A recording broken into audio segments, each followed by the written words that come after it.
Okay, I think we're back.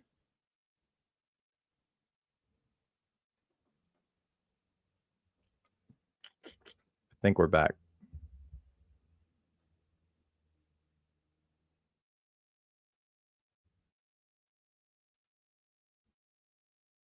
Okay, I have the Instagram chat finally up. Thank you. I figured it out. All right. We're back. All right.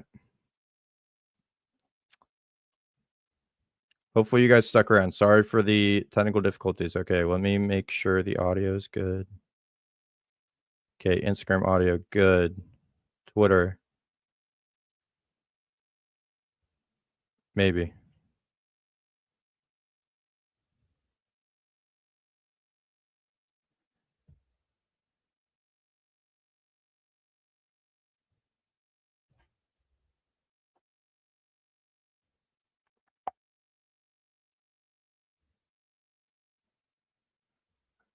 I think we're good everywhere. Double check Twitter audio. Yep. All right. Let's go. What is up, everybody?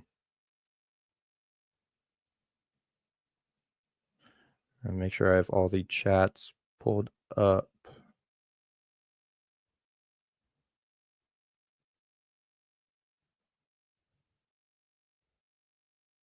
All right.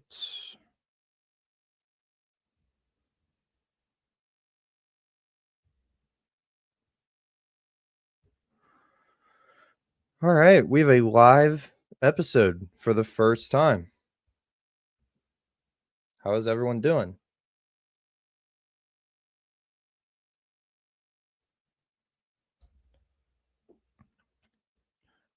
We have a live episode for the first time. All right. How's everyone doing? Just like, nope, wrong way. Just like that says, if anyone has any thoughts, comments, concerns, topics you want to bring up, questions you have, we'll gladly take them. We do have some topics lined up for the episode, though. I have my Power Conference winners and championship games ready to go. Yo, Kev, appreciate you, bro. I'm trying, man. I'm trying. Just trying to make it. So yeah, I have my Power Conference championship games and winners lined up. AP poll reaction and comparing it to the Love for the Game poll that was released on Friday. If you've not seen that video, go check it out. Also have lined up, where is it? Oh, bold predictions from this tweet. God, I have to get used to this camera right here. We have bold predictions as well. So if you have any bold predictions you want to ask about or put in the chat, we'll be happy to give my opinion on them. But I do have some that I got that got sent to me. Actually, we're gonna start with the bold predictions. We're gonna start with the bold predictions just because I have this screenshot already up. So let me go.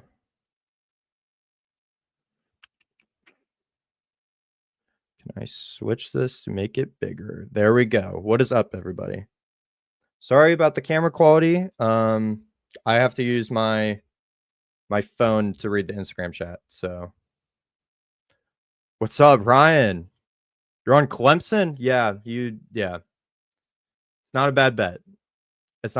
All right. First bold prediction we got is from Walter. Can Nebraska get the double-digit wins and surprise? Yes. I have Nebraska ranked 24th in the Love for the Game poll. Obviously, they went unranked in the AP poll.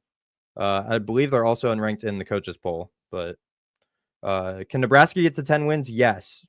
Mainly because going into year 3 under Coach Matt Rule, Dylan Raiola returns at quarterback. They have a very favorable schedule. They get Cincinnati in the opener neutral site in Kansas City. They get Michigan in their fourth game at home. Tough road test at Minnesota, USC at home, at Penn State will be a challenge, and they get Iowa at home. Nebraska could get 10 wins. They also could go 5-7. You know, it really just depends on that defensive line. Personally, the defensive line is the biggest question mark for Nebraska coming into the season. Yeah, that's. I think Nebraska could get 10 wins personally, but I mean, it really is up to the defensive line for sure.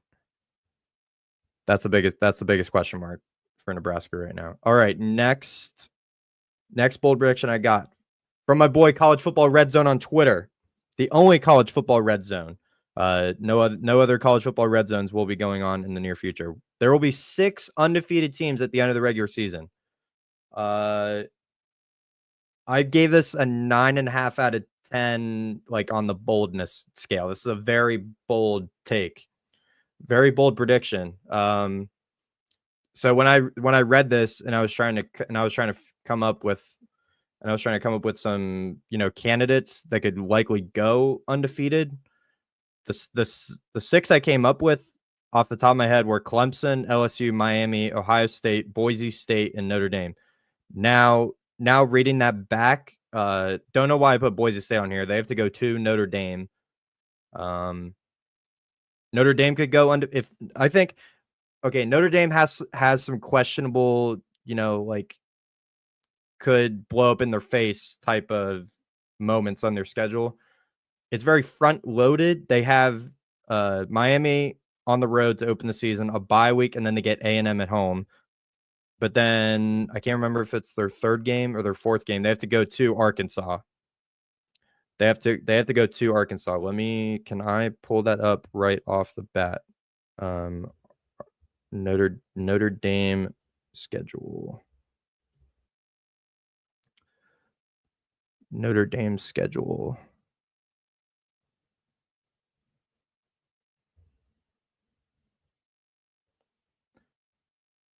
Yeah, they host Purdue and then go to Arkansas in their fourth game. So, you know, Fayette-Nam, that's a noon game.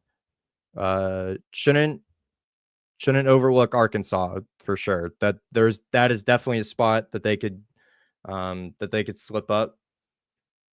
You never know. Arkansas beat Tennessee at home last year, and no one expected that. So,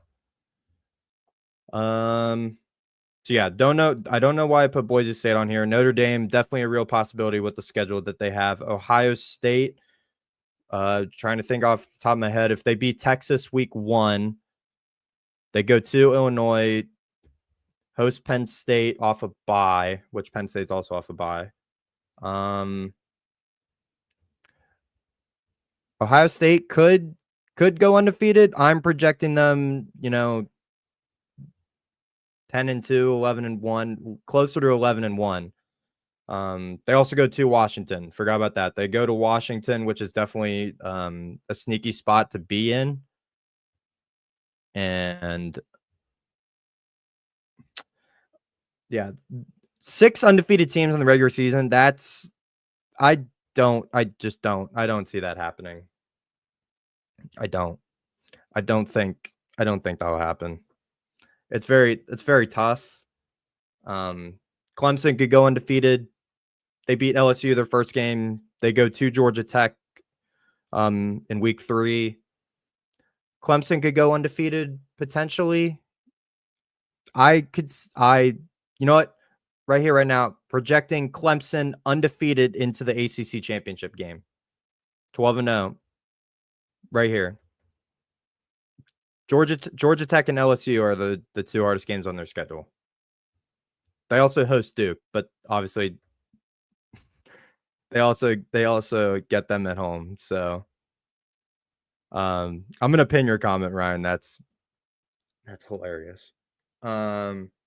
LSU, if they beat Clemson week 1, they have a favorable schedule, although trying to Trying to think off the top of my head. Actually, I have their schedule outlook here in my notes. If I can find the page. There it is. Nope, that's... Where is it? There it is. LSU. Okay. LSU. Tough schedule. At Clemson in the opener, host Florida, at Ole Miss, South Carolina, Vandy, at Vandy. Can't overlook that game. Host A&M, at Bama, and at Oklahoma in their in 2 of their last 3 games. At Bama, at Oklahoma. Definitely on the tougher side for LSU. But they have enough talent on both sides of the ball to do that, I believe. You know, I'm gonna give a sneak peek right now to my playoff predictions. I have LSU in the playoff. I have LSU in the playoff. Where? What seed? Are they SEC champion? I don't know. We'll find. You'll see that tonight if they're my SEC champion. But you know, 6 undefeated teams. That's a very tough feat. Very tough feat. So I gave that a 9.5 out of 10 on the boldness scale. I don't project that's going to happen. I forgot to put the banner up. There we go. Bold predictions. And then the last one I received, direct message to me, my boy Christian says Pitt will beat Miami and win the ACC regular season title. I gave this a 9 out of 10 on the boldness scale. Pitt will host Miami in the last... No.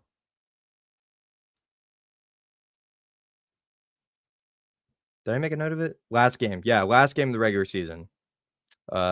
Miami goes to Pitt. Off a game at Virginia Tech. And if anyone doesn't know, Miami doesn't leave the state of Florida until their 8th game. At SMU, they finally leave the state. They have 3 true road tests outside the state of Florida. At SMU, at Virginia Tech, and at Pitt. So a warm weather team traveling up to Pittsburgh, Pennsylvania to play the Pitt Panthers off a game against Virginia Tech. It's definitely possible, but to win the ACC regular season title, I don't have Pitt even in the top 5. I don't have Pitt in the top 5 of the ACC standings. Now, they could easily prove me wrong. Eli Holstein returning at quarterback. A few key pieces on that defensive side return as well.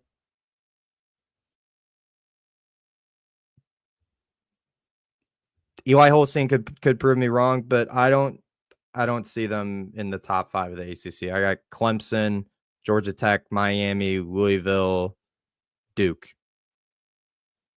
Duke's a sleeper now. Everyone is overlooking Duke in the ACC, and I don't understand why. They return so much production. They got Darian Mensah out of the portal. Duke is a serious one to watch out for. They're on my outside looking in. Their win total is only 6.5. I have them going 8-4 with the schedule that they have. 9 wins in season 1 under Manny Diaz. They return 4 starters on the offensive line and their starting running back, with multiple receivers also coming back. Chandler Rivers and Terry Moore are 2 lockdown corners on the back end. Tough non-conference schedule. They host Illinois and at Tulane, but their ACC schedule is very light. They host Georgia Tech and go to Clemson. Duke could realistically go 9-3. I could see Duke going 9-3, and there you go. They're already ahead of Pitt in the standings, in my opinion. They're already ahead of Pitt by that point. Yeah, 9 out of 10. I don't see I see Pitt could beat Miami. They could certainly beat Miami, but I don't know if either team will be in contention for the ACC regular season title. I'm down on Miami. I have them ranked 11th, and I don't like it. I don't like the spot they're in. I'm not a Carson Beck fan, even though a report came out today that their offensive coordinator sees him as another number 1 overall pick, similar to Cam Ward. That's really, really high praise, considering Cam Ward was one of the better quarterback prospects to come out in the last few years. So, Ryan. Oh my God. Ryan, that's crazy. That's a crazy comment, bro. So yeah, 9 out of 10. I could see Pitt beating Miami, but to win the ACC regular season title, I'm not sure about that. All right. We are going to move on. We are going to now talk about the AP poll. It came out on Monday. It is now Thursday. I know I'm a little late on it, but we're doing it. We're going to also compare it to the Love for the Game poll that came out last Friday. That just shows you how efficient I am. We do it better than the AP poll. We also are more accurate than the AP poll. I said it. We're more accurate than the AP poll. My initial thoughts.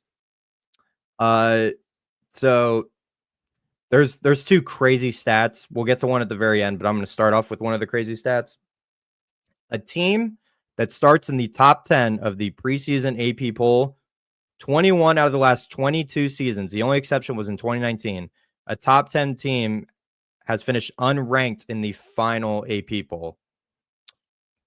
So if we go based on this, can I see it? Yes, I can. Texas 1, Penn State 2, Ohio State 3, Clemson 4, Georgia 5, Notre Dame 6, Oregon 7, Alabama 8, LSU 9, and Miami at 10. There's 2 clear choices here. It's got to be LSU and Miami on the back end to possibly finish unranked. LSU, I have three hypotheticals for LSU that they could finish outside the top 10. The first one being that Garrett Nussmeier, with his tendonitis or somehow gets another significant injury that he has to miss, multiple games, ends up getting a season-ending injury, God forbid. And even if it's a minor injury that could progressively get worse if he kept playing on it and decides to sit out to, forfeit the rest of the season to prepare for the NFL draft. I could totally see it. If he keeps having this knee tendonitis problem, I don't. Hold on. Okay, Ryan, I'll look at that later. I saved it. I'll look at it later. So yeah, if Garrett Nussmeier were to get hurt and then potentially sit out the rest of the season, I could see that as a real possibility. Their transfer class doesn't pan out. That's another one I could see as a possibility because they do have the top transfer class. Coming into the season, they finished with the top transfer class. So that's definitely another, letdown spot if all of these transfers that came in for them, don't necessarily pan out how they're supposed to. And the third point, Brian Kelly just doesn't get the job done. He's shown over the last few seasons that he, can have all the talent in the world. Last year was a great example. 2 years ago with the Heisman Trophy winning quarterback, Jaden Daniels. But let's focus on last year specifically. You have a 4,000-yard passer in Garrett Nussmeier. Luckily, he's coming back this season for you. He was throwing to at least the top 2-round receiver in Kyron Lacey. Rest in peace. Who else was on that team? There were just so many weapons on that offensive side of the ball for LSU that how do you not at least make the playoff? They weren't even close. Mainly because the game at Florida that they lost. Florida was having such a down year to that point, and you just crumble. Also, Jaden Daniels 2 years ago, you let him. You wasted a Heisman Trophy level quarterback and 2 first-round receivers. He was throwing to Malik Neighbors, and Malik Neighbors was one of the receivers he was throwing to. There was another. I'm blanking on the other receiver, but a ton of offensive talent. The defense was just god awful in 2023. It obviously improved last year. The defense was more of a strength for that team last year. But Brian Kelly letdown is the third reason LSU drops out of the top 10. Now, Miami, I think, is more likely, mainly because the 2 reasons I put, if Carson Beck doesn't pan out, personally not high on Carson Beck, as I just said in the Miami take for bold predictions. I'm not super high on Carson Beck, even if their offensive coordinator comes out today and says, I have another first round pick, waiting in the wings. Don't see it. Or at least a first overall pick. I don't see him as a first overall pick. First round pick potentially. We're gonna find out real quick against Notre Dame. We're gonna find out real quick because that is at least the top 5 defense in the country, if not 4th best defense. Texas, Penn State, Clemson. We're gonna find out real quick with that Notre Dame defense if Carson Beck is gonna pan out for them or not. And then the second point. Oh, they have a lot of unknowns. That's mainly the reason I said Carson Beck wouldn't pan out. They lost their top 6 offensive weapons from last season. There's a lot of unknowns in that receiver room. I don't know who Carson Beck is throwing the ball to. Who is he throwing the ball to? Xavier Restrepo's not there, the main target. The tight end, there was a top 2 round pick. Arroyo, he's not there. Carson Beck could not pan out. That's the first reason I have. The second, if they don't do well or say lose both of their first 2 games of the season, it could just be a downward spiral from there. They host Notre Dame and Florida. There's potential to lose both of those games. If first off, Notre Dame, I just said their defense, arguably a top 4 defense in the country, if not higher. And then Florida, if DJ Lagway is fully healthy going into this game, which he's shown signs throughout camp so far that he's getting healthier. He's getting back up to speed. They obviously don't have Dallas Wilson for the first few weeks. But most of the key players for Florida are still good to go. If they lose those first 2 games, there's definitely a possibility that it just goes downhill from there. It just falls off the rails.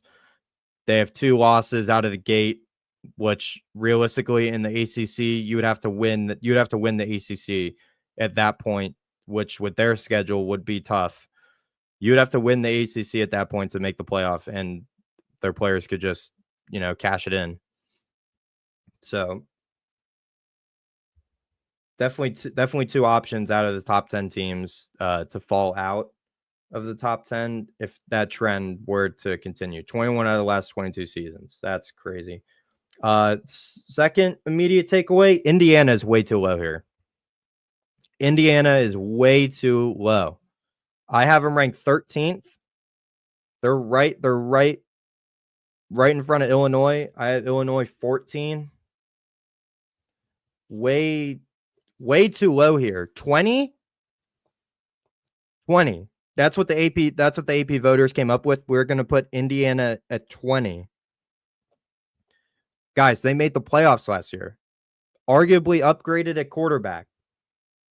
Have their leading receiver come back. Got a near 1,000-yard rusher out of the portal from Maryland, Roman Hemby. I think his mom. Shout out his mom. His mom liked the tweet I put out the other day that mentioned Roman Hemby. So shout out to her. At least 2 starters returning on every level of the defense. They kept both coordinators. Both coordinators are back there for Indiana. You know, Indiana's way too low here. Although Illinois at 12, I'm fine with that because I have them at 14. Excuse me, water break. I'm fine with Illinois at 12 because I only have them 2 spots lower. But at least they should have put Indiana and Illinois closer because they are 2 very comparable teams. They're 2 very similar teams. Illinois, returning quarterback. They did lose their top 2 receivers, so that's easily the biggest question mark. They have a transfer coming in from West Virginia, and Clement. A lot of returners on defense. O-line's a big mark for them. Not a negative mark though. Where there they are. Illinois lost 69% of their production at receiver to the NFL. Did I have something? All 5 offensive line starters, headlined by left tackle J.C. Davis. Return all 5 starters on the offensive line. That is huge. That's huge, especially at the college level, where your offensive and defensive lines, aside from your quarterback, are basically the 2 in the hierarchy of importance. Offensive and defensive line is very important. And the fact that Illinois is returning all 5 is huge. Now, Indiana, I don't know why I put the sheet away. Indiana, I believe, is returning 4, if not all, of their offensive line starters. Where is it? Okay. Indiana. Fernando Mendoza, arguably a better quarterback than Curtis Rourke. Arguably, I think so. I think he's better. Some people may think not. Return their top receiver, Elijah Surratt. Their second receiver, Omar Cooper, also returns. Added Jonathan Brady from Cal, also at receiver. Added a couple of tight ends, namely Holden Stays from Tennessee. Roman Hemby, as I said, running back from Maryland. Returned at least 2 starters on every level of the defense. I mean, what's not to like about Indiana? Again, their win total was 8.5. I have them going over at 9-3. I don't know if they'll make the playoff again, but I definitely think they'll be in contention in the Big Ten. I don't think any Big Ten team should overlook Indiana. I just don't see it. 20 is way too low.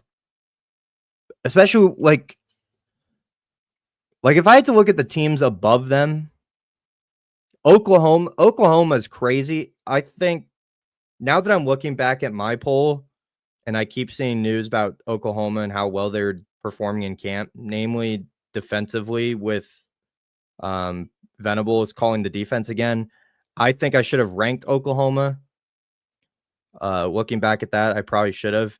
SMU, there's so many question marks for SMU, but they lost a lot of senior leadership on the defensive side, and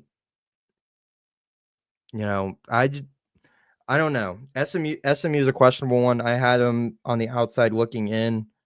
Florida, I'm good with. Michigan, I'm good with. South Carolina, I'm good with. So literally, if they flipped SMU and Indiana, I would be cool with that. I just think Indiana should be closer to Illinois, if anything.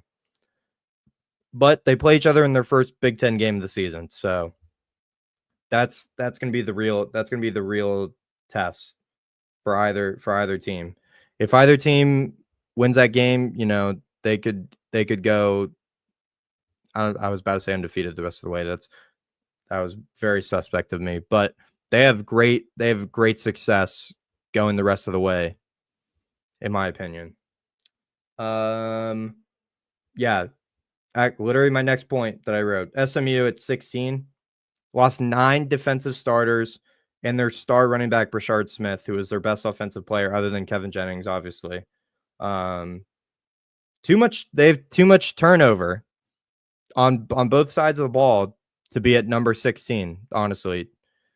Should they be ranked maybe down in the 20s, or if not in the first receiving votes category? SMU at 16, I think, is crazy. And then the last, trend that I'm going to mention here about the AP top 10, there's in 29 out of the last 31 years, just wild. 29 out of the last 31 years, an unranked team has finished in the top 10 of the poll. I wrote down 3 candidates of teams that are receiving votes right now: Utah, Georgia Tech, and Nebraska. They are all ranked in the Love for the Game poll.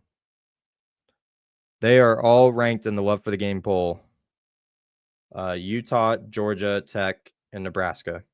Utah at 25, Georgia Tech at 23. I had them at 23, and Nebraska at 24. Nebraska, as we said earlier on the show, they could easily have a 10-win season, and no one would be expecting it. Georgia Tech could run the table, go 11-1 in the regular season, because I think they beat Colorado week 1. Could go 11-1, lose the game to Clemson, play in the ACC championship game, and be a top 10 team. Utah could run the table as well. Kyle Whittingham, he's going to get the squad ready to go again after a lackluster season last year. Devin Dampier coming over with Jason Beck as offensive coordinator from New Mexico. I like Utah a lot. But that's such a log jam at the top of the Big 12. So who knows with the Big 12? But those are the 3 candidates I think could keep up that trend, from going unranked in the preseason to finishing in the top 10: Utah, Georgia Tech, and Nebraska. What time is it? 10:15. All right. I think we're gonna call it there. I'm gonna save my power conference winners. I'm gonna save that for a real episode. But I appreciate everyone tuning into the live. I want to get more live shows out there. I think it's good to have real interaction with people in the live chat. Have a real discussion about what's going on in the college football world. I really appreciate the people that tuned in tonight. But yeah, stay on the lookout. We're posting every day on the socials, right up there at the top at LFTG Pod 01, TikTok, Instagram, and X. And we now are on Spotify. So you can look up Love for the Game podcast on Spotify and Apple Podcasts. We're over there as well. And shout out Squad Blitz. We have more news on them coming tomorrow in tomorrow's full-length episode. So yeah, really appreciate you guys tuning in tonight. That is going to be it for me. But again, stay tuned to all the socials. Plan to do more live shows here in the coming future. But really appreciate all the support, guys. Have a good night. Stay safe. God bless.